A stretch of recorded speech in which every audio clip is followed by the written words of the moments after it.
The Keys to the Bible by Dr Emmet Fox. You are an important person with a glorious destiny. You have a wonderful biography written about you. It is a very different biography from the usual kind, because in addition to being a personal history in which both achievements and shortcomings are noted, it shows you how to overcome difficulties and problems, and how to give expression to the deep aspirations that lie hidden in your soul.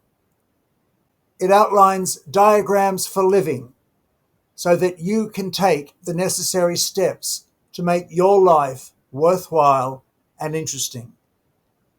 The biography of you is called the Bible, and whether you realize it or not, you are on every page from Genesis to Revelation. The Bible is written in symbol and allegory. Some people know that, yet they continue to read the Bible in the literal way and consequently miss its message of spiritual power. The veil is still over their hearts, as Paul remarked. What do I mean by symbol? According to Webster, a symbol is a sign of an idea.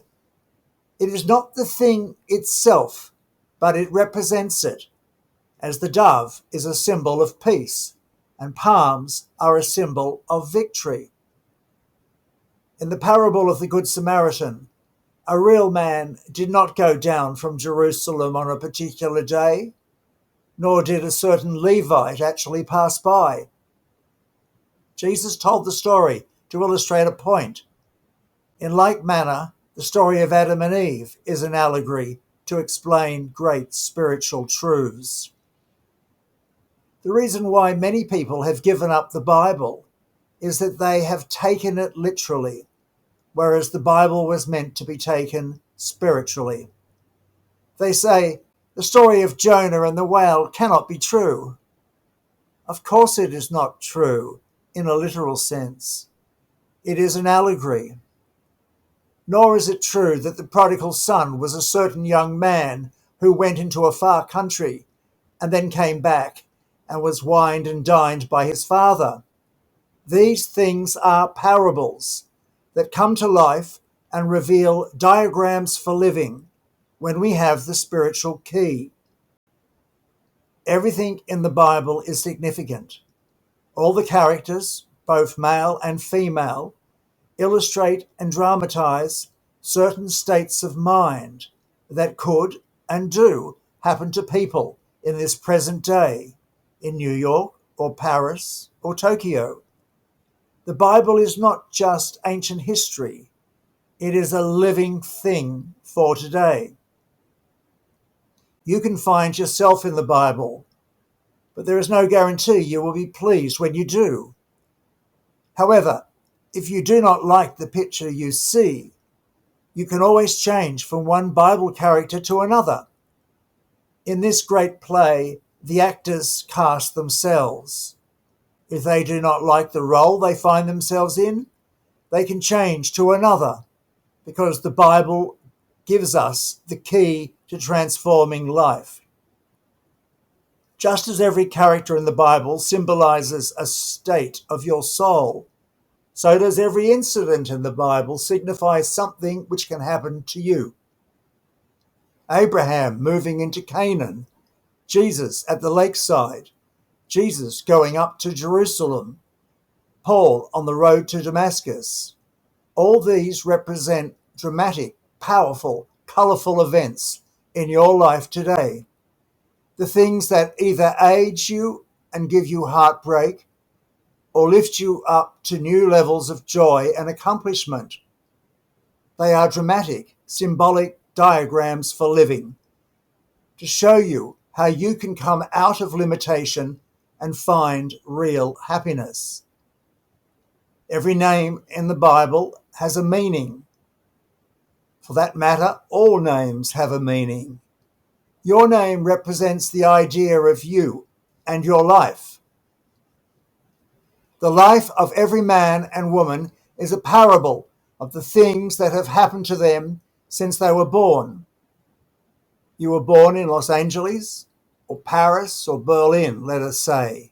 You went to certain schools and churches. You got such a job or into this or that profession. You married or stayed single.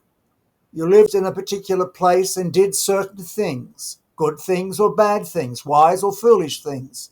Your whole life is a parable which symbolizes the kind of person you are. And your name sums up that parable or represents it.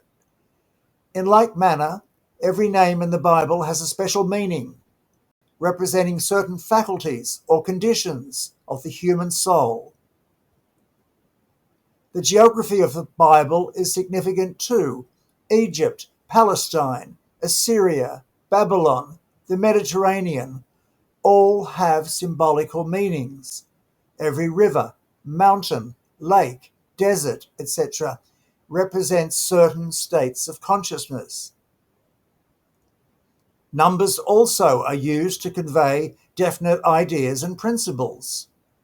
I should point out that the number 6, the six-pointed star of David, represents the Old Testament. 6 means labor. The Old Testament was founded on the commandments of Moses, which means hard work. It is an external thing, but better than nothing.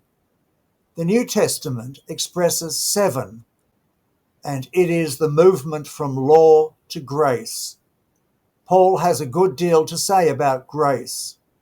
When we understand the Jesus Christ teaching, we are no longer under the law, but are under grace. And finally, the letters of the Hebrew alphabet are particularly significant and have a symbolic meaning that runs through the Bible.